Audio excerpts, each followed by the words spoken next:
Hey guys welcome back.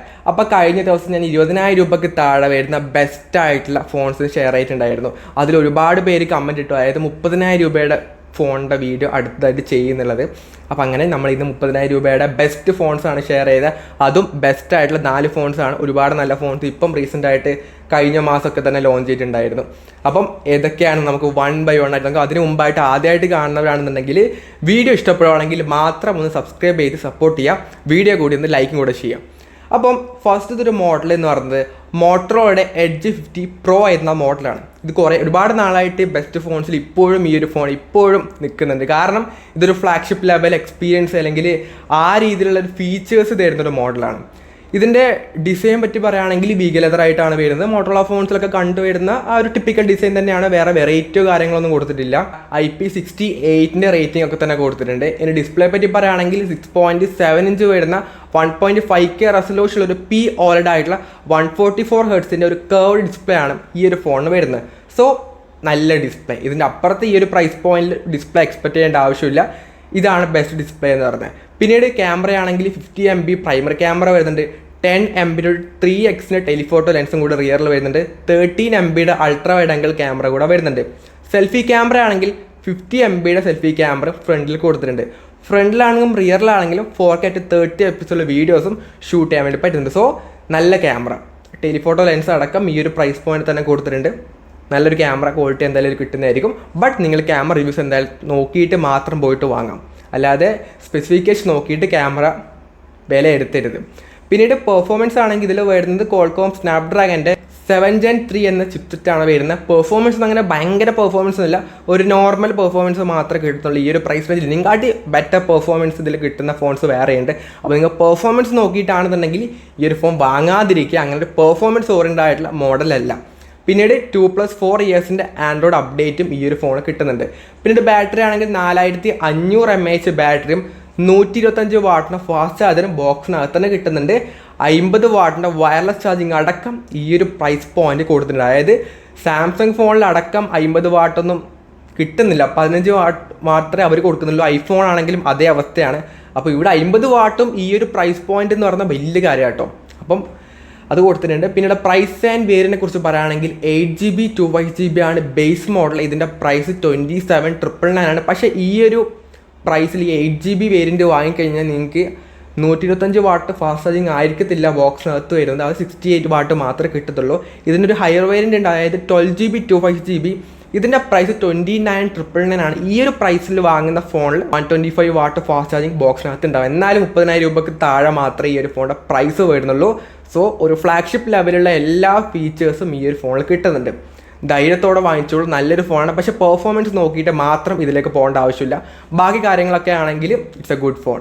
ഇനി അടുത്തൊരു model എന്ന് പറഞ്ഞാൽ വിവോയുടെ T3 Ultra എന്ന മോഡലാണ്. ഇതിന് 32,000 രൂപയുടെ മോഡലായിരുന്നു. പക്ഷേ ഇപ്പോൾ ഇത് 30,000 രൂപയ്ക്ക് താഴെ കിട്ടുന്നുണ്ട്. ഈ ഒരു ഫോണിനെ പറ്റി പറയുകയാണെങ്കിൽ ഡിസൈൻ ആണെങ്കിൽ അത്യാവശ്യം നല്ല രസമൊക്കെ ഉണ്ട്. പ്രീമിയം വിവോ ഫോണിലൊക്കെ കാണുന്ന അതേ സെയിം ഡിസൈൻ തന്നെ ഇതിന് കൊടുത്തിട്ടുണ്ട്. ഗ്ലാസ് ബാക്ക് ആയിട്ടാണ് വരുന്നത്. IP68 റേറ്റിംഗ് ഒക്കെ തന്നെ ഇതിനും കൊടുത്തിട്ടുണ്ട്. ഡിസ്പ്ലേ പറ്റി പറയുകയാണെങ്കിൽ 6.78 ഇഞ്ച് വരുന്ന 1.5K റെസൊല്യൂഷനുള്ളൊരു AMOLED 120 ഹെർട്സിൻ്റെ ഒരു കർവ്ഡ് ആയിട്ടുള്ള നല്ലൊരു ഡിസ്പ്ലേ. നല്ല ഡിസ്പ്ലേ ആണ്, വേറെ ഒന്നും എക്സ്പെക്ട് ചെയ്യേണ്ട ആവശ്യമില്ല. നല്ല ഡിസ്പ്ലേ തന്നെ ഇത് കൊടുത്തിട്ടുണ്ട്. ദെൻ ക്യാമറ പറ്റി പറയുകയാണെങ്കിൽ 50 MB പ്രൈമറി ക്യാമറ വരുന്നുണ്ട്. 8 MB അൾട്രാ വൈഡ് ക്യാമറയാണ് റിയറിൽ വരുന്നത്.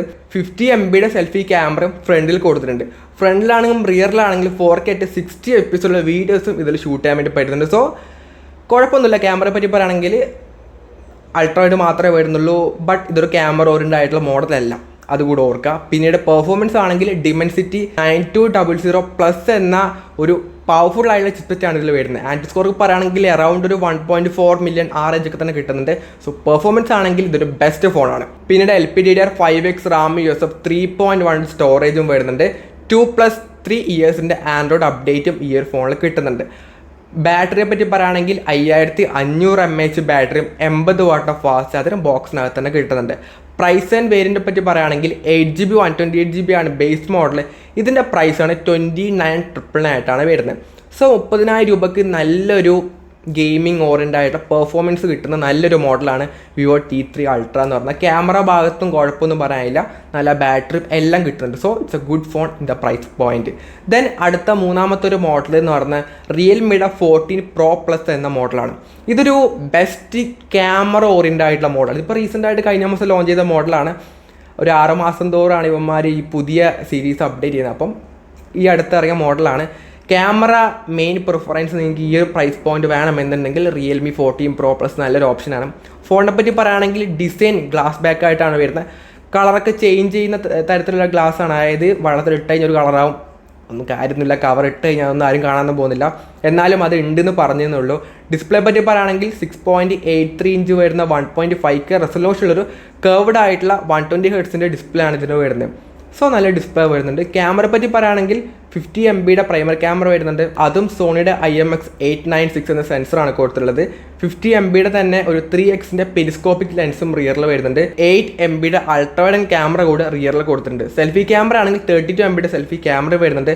ഫ്രണ്ടിലും റിയറിലും 4K 30 FPS ഉള്ള വീഡിയോസും ഷൂട്ട് ചെയ്യാൻ വേണ്ടി പറ്റുന്നുണ്ട്. സോ മെയിനായിട്ട് ഫോട്ടോ എടുക്കാനാണ് നിങ്ങൾക്ക് ഈ ഒരു പ്രൈസ് പോയിന്റ് ഒരു ഫോൺ വേണമെന്നുണ്ടെങ്കിൽ ഈ ഒരു ഫോണിലേക്ക് പോയിക്കോളൂ. നല്ല ക്യാമറയാണ്, ബട്ട് ക്യാമറ റിവ്യൂസ് നിങ്ങൾ നോക്കിയിട്ട് മാത്രം പോയിട്ട് വാങ്ങാം.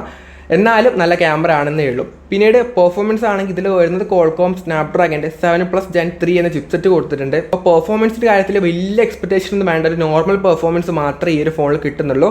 2+4 ഇയേഴ്സിൻ്റെ ആൻഡ്രോയിഡ് അപ്ഡേറ്റും ഇതിൽ വരുന്നുണ്ട്. പിന്നീട് ബാറ്ററി പറ്റി പറയുകയാണെങ്കിൽ 6000 mAh ബാറ്ററിയും 80 വാട്ടിൻ്റെ ഫാസ്റ്റ് ചാർജറും ബോക്സിനകത്ത് തന്നെ കൊടുത്തിട്ടുണ്ട്. പ്രൈസ് ആൻഡ് വേരിയന്റിനെ കുറിച്ച് പറയുകയാണെങ്കിൽ 8GB 128GB ആണ് ബേസ് മോഡൽ. ഇതിൻ്റെ പ്രൈസാണ് 29,999 വരുന്നത്. സോ 30,000 രൂപയ്ക്ക് താഴെ ഒരു നല്ലൊരു ക്യാമറ ഓറിയൻ്റ് ആയിട്ടുള്ള മോഡൽ. ക്യാമറ നോക്കിയിട്ടാണ് ഫോൺ വാങ്ങുന്നുണ്ടെങ്കിൽ ഇത് പോയിട്ട് വാങ്ങിച്ചോളൂ, നല്ല മോഡലാണ്. ഇനി ഏറ്റവും ലാസ്റ്റ് ഇതൊരു ഫോൺ എന്ന് പറഞ്ഞാൽ പോക്കോയുടെ X7 Pro എന്ന മോഡലാണ്. ഇതിപ്പോൾ കഴിഞ്ഞ മാസം ലോഞ്ച് ചെയ്ത മോഡലാണ്. ഗെയിമിംഗ് ആണ് നിങ്ങളുടെ മെയിൻ പ്രയോറിറ്റി എന്നുണ്ടെങ്കിൽ ഇതിലേക്ക് പോക്കോളൂ, ആദ്യം തന്നെ പറയാം. ഇതിനെപ്പറ്റി പറയുകയാണെങ്കിൽ പ്ലാസ്റ്റിക്കിൻ്റെ ബിൽഡാണ്, IP69 റേറ്റിംഗ് ഒക്കെ തന്നെ കൊടുത്തിട്ടുണ്ട്. ഡിസ്പ്ലേ പറ്റി പറയുകയാണെങ്കിൽ 6.67 ഇഞ്ച് വരുന്ന 1.5K റെസൊല്യൂഷനുള്ളൊരു AMOLED 120 ഹെർട്സിൻ്റെ ഒരു ഫ്ലാറ്റ് ആയ ഡിസ്പ്ലേ ആണ് ഇതിന് വരുന്നത്. സോ ഗെയിമിങ്ങിനാണെങ്കിൽ കുറച്ചും കൂടെ നല്ലത് ഫ്ലാറ്റ് ഡിസ്പ്ലേ ആണ്. പിന്നീട് ക്യാമറ പറ്റി പറയുകയാണെങ്കിൽ 50 MBയുടെ പ്രൈമറി ക്യാമറ വരുന്നുണ്ട്, 8 MBയുടെ അൾട്രാവൈഡ് ക്യാമറ കൂടെ വരുന്നുണ്ട്, 20 MBയുടെ സെൽഫി ക്യാമറ അടക്കം വരുന്നുണ്ട്. Rear camera 4K 60 FPS support കൊടുത്തിട്ടുണ്ട്. സോ ക്യാമറയൊക്കെ ഒരു നോർമൽ ആവറേജ് ക്യാമറ വരുള്ളൂ ഈ ഒരു പ്രൈസ് പോയിന്റിൽ. പിന്നീട് പെർഫോമൻസ് ഇതിൽ വരുന്നത് മിയാടെക്കിൻ്റെ Dimensity 8400 Ultra എന്ന ചിപ്സെറ്റാണ്. ആൻഡ് സ്കോറൊക്കെ ആണെങ്കിൽ 1.7 മില്യൺ ആ റേഞ്ചൊക്കെ തന്നെ കിട്ടുന്നുണ്ട്. സോ പെർഫോമൻസ് വൈസ് ഈ ഒരു പ്രൈസ് പോയിന്റിലെ ബെസ്റ്റ് ഫോൺ. പിന്നീട് അപ്ഡേറ്റ് ആണെങ്കിൽ 3+4 ഇയേഴ്സിൻ്റെ അപ്ഡേറ്റും ഈ ഒരു ഫോൺ കിട്ടുന്നതായിരിക്കും. ബാറ്ററി ആണെങ്കിൽ 6550 mAh ബാറ്ററിയും 90 വാട്ടിൻ്റെ ഫാസ്റ്റ് ചാർജറും കിട്ടുന്നുണ്ട്. സോ 6550 mAh എന്ന് പറഞ്ഞാൽ ഇപ്പോൾ ഉള്ള ഫോണിലെ ഏറ്റവും കൂടിയ റേഞ്ച് ബാറ്ററിയാണ് ഇതിൽ വരുന്നത്. പ്രൈസ് ആൻഡ് വേരിയനെ കുറിച്ച് പറയുകയാണെങ്കിൽ ബേസ് മോഡൽ എന്ന് പറഞ്ഞാൽ 8GB 256GB ആണ്. ഇതിൻ്റെ പ്രൈസ് 27,999 മാത്രമേ വരുന്നുള്ളൂ. ഒരു ഹയർ വേരിയൻ്റ് കൂടെ വരുന്നുണ്ട്, 12GB 256GB ആണ്. ഇതിൻ്റെ പ്രൈസ് 29,999 കിട്ടുന്നുണ്ട്. സോ 30,000 രൂപയ്ക്ക് നിങ്ങൾക്ക് 12GB 256GB വേരിയൻ്റ് കൂടെ കിട്ടുന്നുണ്ട്. നല്ലൊരു ഫോണാണ് ഫോർ ഗെയിമിംഗ് ആണെന്നുണ്ടെങ്കിൽ ഇത് പോയിട്ട് എടുത്തോളൂ, അത് മാത്രമേ പറയാനുള്ളൂ. പിന്നെ ക്യാമറയാണ് മെയിൻ പ്രിഫറൻസ് എന്നുണ്ടെങ്കിൽ റിയൽമി എടുക്കുക. പിന്നീട് വിവോ T3 Ultrയും ഒരു ബെസ്റ്റ് പെർഫോമൻസ് ഉള്ള ഫോൺ തന്നെയാണ്. മോട്ടോറോള എഡ്ജ് 50 Pro എന്ന് പറയുന്നത് നിങ്ങൾക്ക് ഒരു ഫ്ലാഗ്ഷിപ്പ് ലെവലുള്ള എല്ലാ ഫീച്ചറും വേണമെന്നുണ്ടെങ്കിൽ മോട്ടോറോള ഫോണാണ് കുറച്ചും കൂടെ ബെസ്റ്റ് ആയിട്ടുള്ള ഒരു ഓപ്ഷൻ വരുന്നത്. സോ ഇത് കൂടാതെ വേറെ ഏതെങ്കിലും ബെസ്റ്റ് ഫോൺസ് നിങ്ങൾക്ക് തോന്നിയിട്ടുണ്ടെങ്കിൽ എന്തായാലും താഴെ കമൻറ്റ് ചെയ്യാം. ഈ ഒരു വീഡിയോ യൂസ്ഫുൾ ആണെങ്കിൽ ലൈക്ക് ചെയ്യുക, ഷെയർ ചെയ്യുക, സബ്സ്ക്രൈബ് ചെയ്യുക. So it's from Abhinav signing off. By.